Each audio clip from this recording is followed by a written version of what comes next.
Assalamualaikum. Hai anak-anak sekaut, apa khabar? Cikgu doakan semuanya dalam keadaan baik-baik sahaja. Baiklah, hari ini kita akan belajar tentang kemahiran belajar berkesan bersama Cikgu Haryani binti Marzuki, Guru Bimbingan dan Kaunseling SKA Keramat. Kita nak belajar apa hari ini? Baiklah, anak-anak, hari ini cikgu akan berkongsi dengan anak-anak tentang kemahiran belajar berkesan.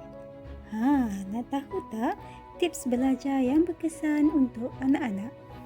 Baiklah, jom bersama Cikgu Haryani. Kepentingan kemahiran belajar.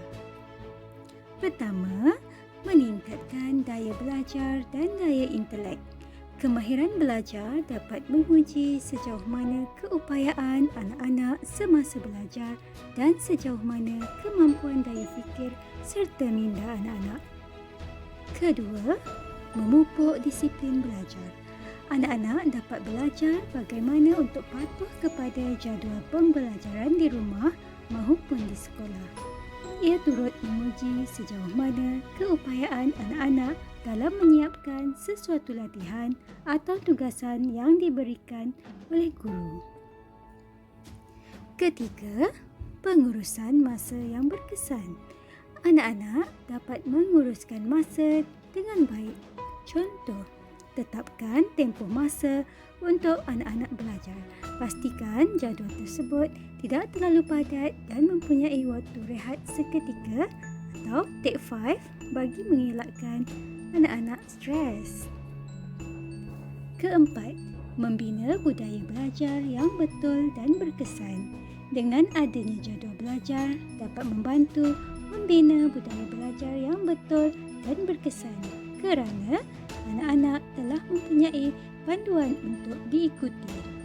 Pastikan anak-anak istiqomah dengan jadual yang disediakan dan bukan sekadar hangat-hangat tahi ayam tau. Kelima, meningkatkan pencapaian individu. Apabila anak-anak ada kemahuan untuk belajar, secara tidak langsung akan meningkatkan motivasi kepada anak-anak untuk mencapai kejayaan yang cemerlang di dalam pelajaran. Oleh itu, anak-anak akan belajar dan berusaha bersungguh-sungguh demi memastikan kejayaan menjadi milik anak-anak. Elakkan gangguan ketika belajar. Contoh-contoh gangguan, bunyi bising, mengantuk, berhayal, penggunaan gadget semasa belajar, berfikiran negatif.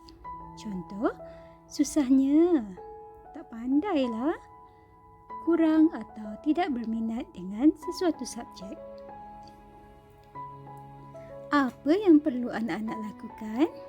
Baiklah anak-anak telah tahu kepentingan belajar dan gangguan-gangguan semasa belajar.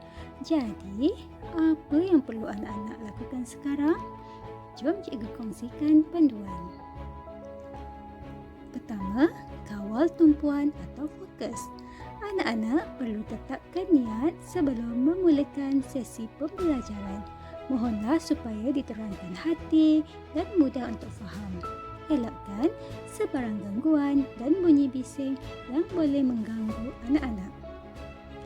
Kedua, tingkatkan minat kepada semua subjek. Belajar untuk terima dan suka kepada semua subjek yang perlu anak-anak ikuti. Anak-anak perlu ingat bahawa semua subjek tersebut perlu dihabiskan sehingga hujung tahun. Jika tiada minat, bagaimana untuk anak-anak teruskan sesi pembelajaran tersebut? Cari kaedah yang mudah untuk anak-anak ikuti dengan bertanya kepada guru atau orang yang lebih pakar. Ketiga, buat persediaan awal. Baca buku terlebih dahulu sebagai persediaan awal agar lebih mudah faham. Sekiranya masih tidak faham, bersegeralah bertanya kepada guru. Jangan dengarkan pertanyaan yang tidak faham. Keempat, mencatat isi penting. Cuba catat isi-isi penting daripada bahan bacaan atau nota guru dengan menggunakan ayat sendiri. Buat catatan dalam bentuk paling kreatif dan mudah difahami. Gunakan beberapa warna dan bentuk lakaran supaya lebih menarik. Kelima, duduk dengan penuh minat. Jangan terlalu layan otak atau berhayal. Duduk dengan selesa dan beri tumpuan. Keenam, berfikiran positif. Ingatlah bahawa belajar itu seronok. Tanamkan azam untuk berjaya. Sekian sahaja daripada cikgu. Selamat mencuba.